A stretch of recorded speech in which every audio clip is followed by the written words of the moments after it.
In 1964, Hilary Boucher was a college freshman. Her second semester at school brought changes to her life that she hadn't planned for.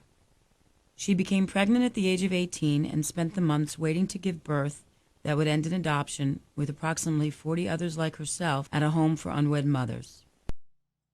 No, there was not going to be a wedding, and we were going to have to this is going to have to go away somehow. So you didn't feel like you had a choice? No, at that point, it was not my decision. I didn't have a kind of job to raise a baby, feed a baby, no welfare system that I was aware of anyway. And I didn't want to really interfere with my parents' life if they were embarrassed. They were mortified.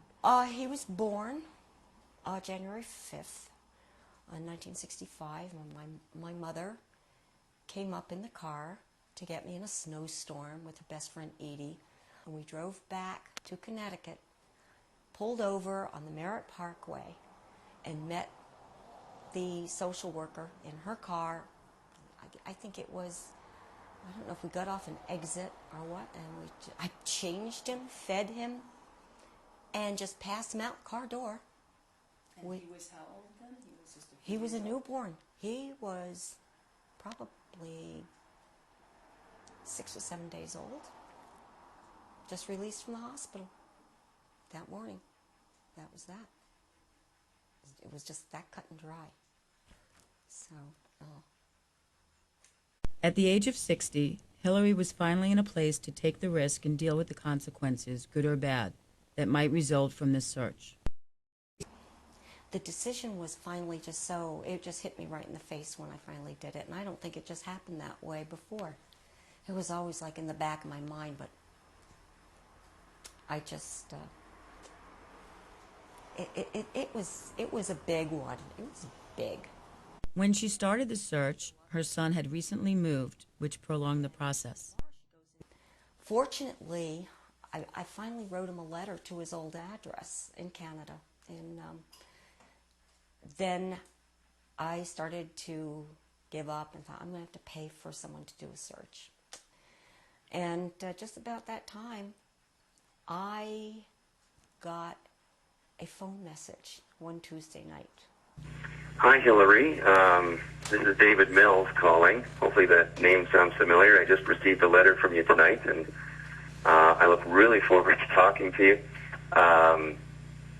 Again, I'm not usually lost for words, but I certainly am now. And that was the start of the whole thing. And I called him at his phone number. We sat and talked for an hour. And I was just shaking. I was just, I couldn't believe it. And so he said, I want to come and meet you. I said, he told me I have 4 grandchildren, and I'm getting all this information. I mean, all of a sudden, it was just, more than moving, it was just life-changing. All of this happening, I said, it's a good thing I have a strong heart, because this is just amazing.